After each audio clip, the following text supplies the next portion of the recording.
Bonjour à tous et bonjour à toutes, je suis Manuela Ivano, je suis coach, thérapeute en thérapie comportementale, cognitive, émotionnelle et formatrice soft skills et la souffrance au travail. J'aimerais aujourd'hui vous faire une nouvelle vidéo sur l'affirmation de soi. On va voir une nouvelle technique pour apprendre à faire une critique. Dans la dernière vidéo, je vous ai expliqué la méthode sandwich, donc méthode sandwich qu'on peut utiliser pour dire non, pour apprendre à dire non, mais aussi pour apprendre à faire une critique. Aujourd'hui, je vais vous donner deux nouvelles techniques qui se ressemblent, même si elles viennent d'outils en tout cas qui sont plutôt différents. Je vais vous présenter une technique de communication non violente qui a été créée par Marshall Rosenberg et qui s'appelle l'OSBD. Et puis je vais vous présenter une technique qui s'appelle le DESC, qui est issue des thérapies d'affirmation de soi, issue de la TCC, donc thérapie comportementale, cognitive, émotionnelle avec les TTCE. Alors, je vais vous montrer le premier outil qu'on appelle l'OSBD.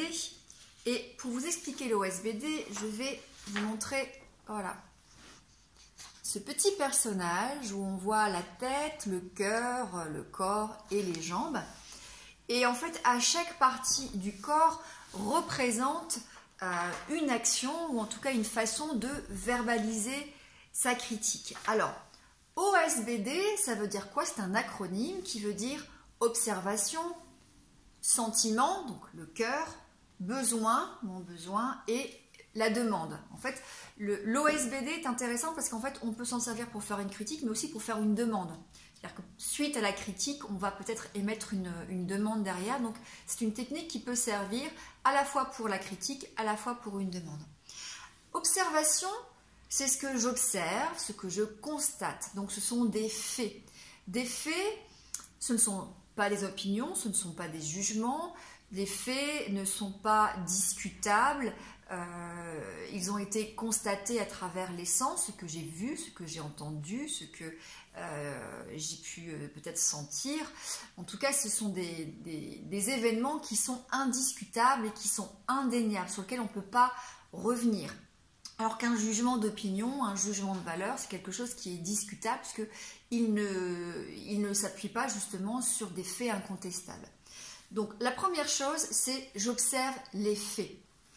La deuxième chose, c'est je vais exprimer mon émotion, je vais exprimer mon sentiment. Donc d'abord, je me base sur les faits et ensuite j'apprends à verbaliser mon émotion, mon sentiment. Le B, c'est le B de besoin. Je vais apprendre à verbaliser mon besoin. Pourquoi à cet instant j'ai été frustrée, agacée? Peut-être parce que l'un de mes besoins fondamentaux, un de mes besoins affectifs n'a pas été respecté. C'est donc important de verbaliser l'émotion, la frustration à partir de l'événement, des faits, mais aussi d'exprimer le besoin. Et on va terminer par faire une demande qui va être finalement une demande de réparation. S'il y a une critique qui a été justifiée ou même plutôt injustifiée, parce qu'on verra que c'est différent de répondre à une critique justifiée et une critique injustifiée. Mais en tout cas, dans le cadre d'une critique, on va faire une demande derrière pour peut-être aussi demander réparation. Alors, concrètement, l'OSBD, je vais vous donner un exemple concret pour que vous compreniez. Imaginons que vous soyez, je sais pas, en réunion et puis il y a une personne qui arrive, ou en formation pour plusieurs jours, il y a une personne qui arrive systématiquement en retard. 10 minutes, un quart d'heure de retard tous les jours, c'est la seule qui arrive en retard et forcément ça vient désorganiser la formation et c'est aussi fortement injuste à la fois pour le formateur, à la fois pour les autres apprenants qui eux font l'effort d'arriver à l'heure. Voici ce qu'on pourrait émettre comme critique avec la méthode de CNV, de communication non violente, OSBD. Observe. Quand tu arrives, en tout cas, là j'avais marqué quand tu arrives en retard le matin avec un quart d'heure de retard, mais c'est insuffisant. C'est la troisième fois que tu arrives avec un quart d'heure de retard ou que tu arrives à 9h15 au lieu de 9h. Là, on est vraiment dans l'observation des faits, c'est indiscutable, c'est incontestable puisque c'est factuel. Donc ça fait la troisième fois que tu arrives à 9h15 au lieu de 9h, et quand tu arrives avec ce quart d'heure de retard, cela me contrarie car ce n'est pas juste pour les autres. Donc là, on est dans la verbalisation de l'émotion et du sentiment. Cela m'agace ou cela me contrarie parce que ce n'est pas juste pour les autres. On va maintenant exprimer le besoin. J'ai besoin d'équité et de confiance au sein de cette équipe. Et on termine par la demande qui est « J'aimerais maintenant que tu fasses l'effort d'arriver à l'heure ou en tout cas en même temps que les autres ». Donc on a bien retrouvé le O de « observer ». J'ai observé les faits, en l'occurrence 3 retards à un quart d'heure de retard. J'ai exprimé le S de sentiment, mon émotion, mon sentiment, et je l'ai verbalisé. J'ai exprimé mon besoin et j'ai exprimé ma demande. Je vais vous donner un autre exemple, plutôt dans le contexte aussi professionnel.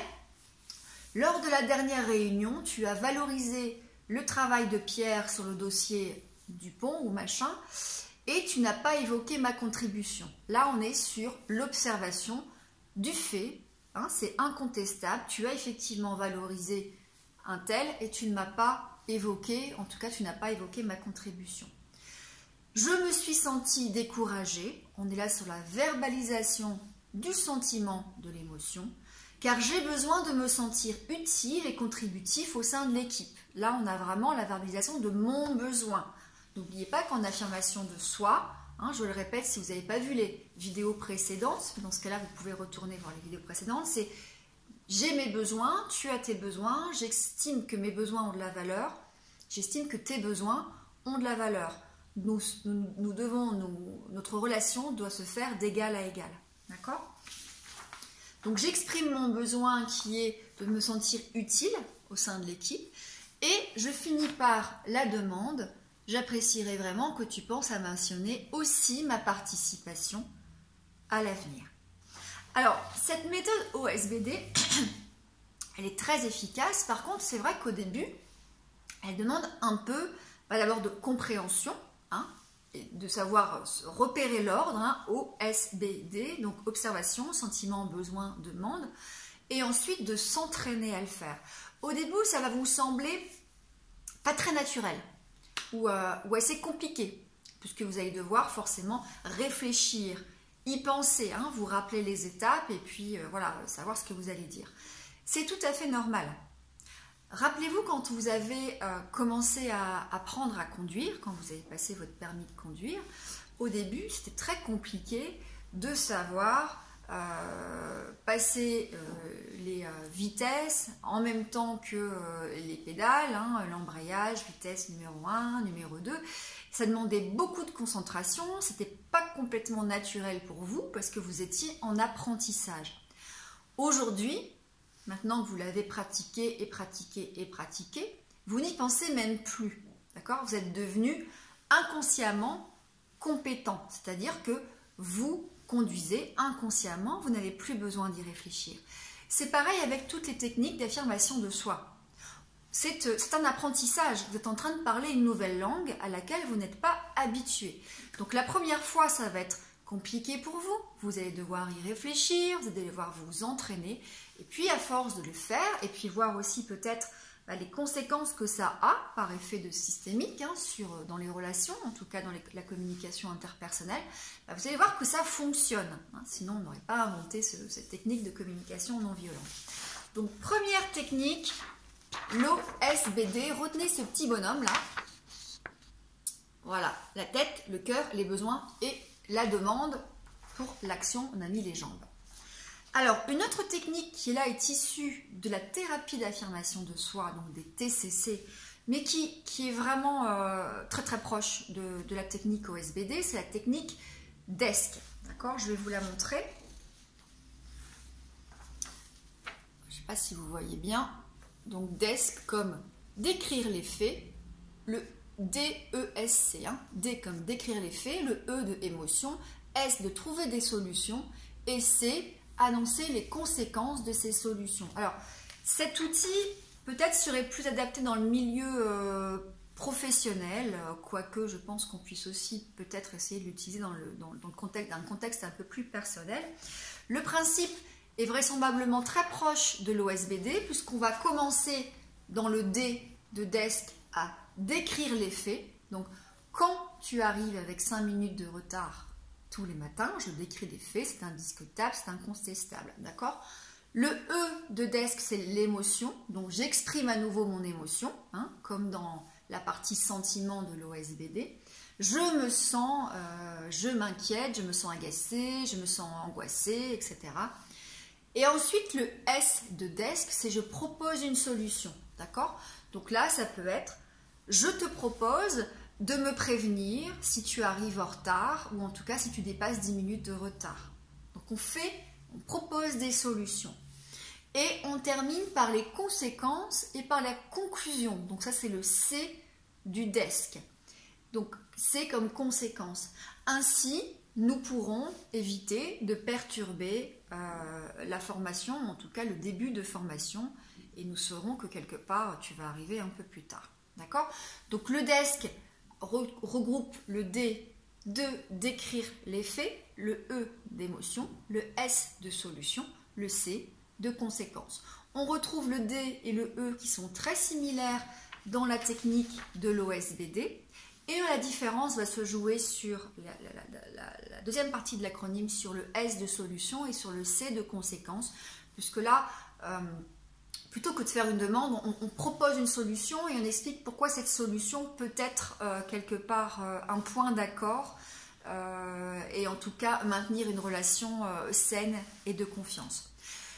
Voilà ces deux techniques, elles vont peut-être vous sembler, encore une fois, peut-être un peu complexes au départ parce que vous ne les maîtrisez pas, parce que peut-être que vous avez tendance à faire des critiques déjà peut-être pas à faire de critiques, dans ce cas-là vous êtes dans la partie passivité, soumission de l'affirmation de soi, ou peut-être que vous avez l'impression que vous savez faire des critiques, mais en fait vous n'êtes pas dans l'affirmation de soi, vous êtes dans l'agressivité, hein, dans la dominance.